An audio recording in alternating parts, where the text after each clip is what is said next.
We've all played gigs. We've all had to do what we had to do to play the gig. And I've had to wear lots of crazy outfits to do this.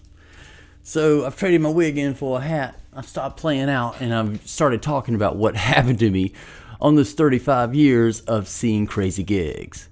This is my worst gig ever. Everybody talks about their worst gig ever. Since this is kind of a pilot idea to see if this can be put together at all quickly, I'm gonna try this and see.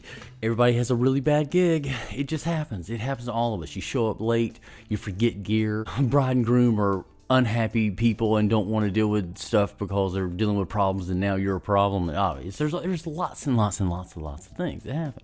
I have been lucky and have been playing since I was pre-20. So I think I was 17 when I started doing my first gigs playing out. We're going to do the origin story, worst gig ever, but this isn't my worst gig ever. This is the worst gig ever that started me playing drums. In 1980, probably 5 or 6, I've been playing drums for about 7 months from the time I had my first pair of drumsticks in my hand to where I am at this point.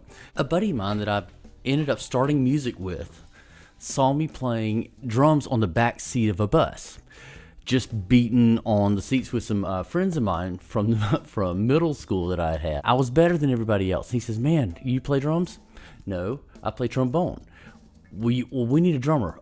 Can you get a drum and come over and play? And next thing you know, I get my sister's snare drum, her Ludwig Acrolite, and here I go, heading over there. And next thing you know, I got a tambourine and a snare drum, and I'm learning to play my first song ever as a drummer. There we go. That's how we start. But this story is about the worst gig ever. Worst gig ever for this dude. 7 months after that moment, my parents are taking my buddy and I to a street fair in my hometown in Georgia. This is a little rural town, and granite is very, very big as a commodity of this little town, to the point where they teach it in the high schools. I'm not kidding. It is a class that you can learn in this town of how to work with granite.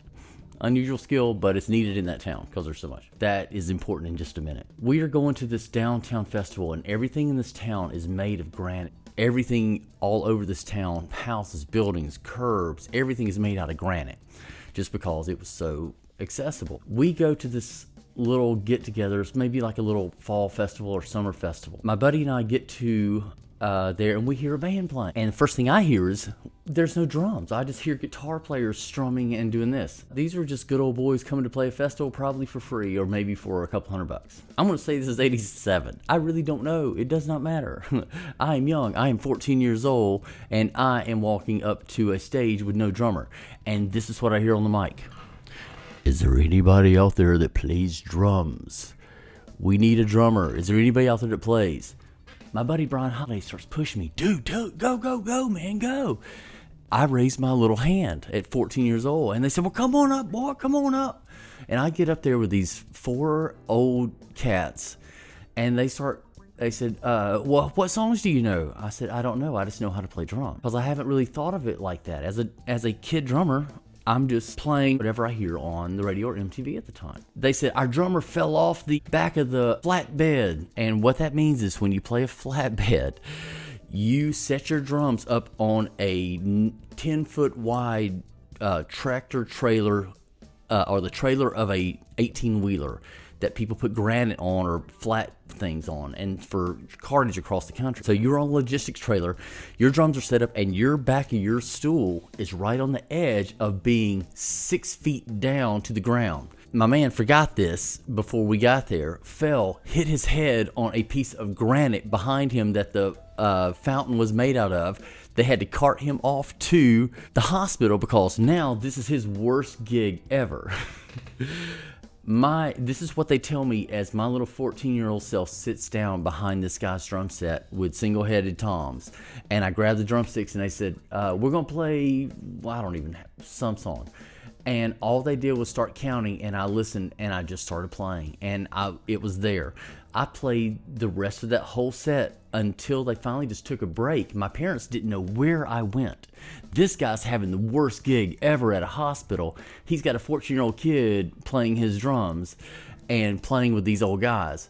And I played the whole set. They had one more, and they called in a drummer from some other town, and he was coming to do it. So I was done playing. So I went back down all proud of myself. My buddy was like, "Wow, Chad, that was cool," because I am working out. As soon as I started playing, I am on my kit in my mom's house in my little room with carpet all over the walls for the sound, and I am putting hours and hours in behind a drum set. And my parents have never seen me focused like this. This is what I was doing, so I was preparing myself to do weird things like this. So my first gig was that dude's worst gig ever.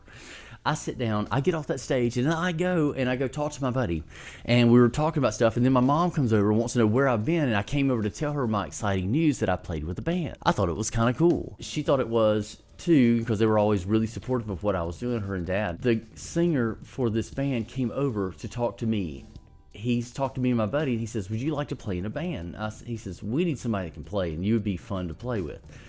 14 years old, been playing for 7 months. I said, you'd have to ask Mom and Dad, because I really didn't know much about what this was. They played in VFWs and Moose Lodges, and I didn't really know any of this music. I didn't know anything. I knew new wave music. That was my thing, was 80s and new wave. That's what I knew. And I was starting to get into Prince and stuff like that, but my mom said no, my dad said no, but it was very flattering for me to be offered a gig at 14 years old to go and probably do that. Pretty funny. I'm glad I didn't, because I needed to learn drums my own way, not through the sight of, you know, guys that had played these type gigs. I needed to learn it a different way. So I needed to see and watch MTV and watch all these things and watch these sounds happen that were real, not throwbacks to 1976. And that's what stayed in those places and still is being played in those places today. Those are probably some worst gigs ever, but that's a story for another day. And oh goodness. So that was his worst gig ever, which became my first gig ever. Oh well, until the next time.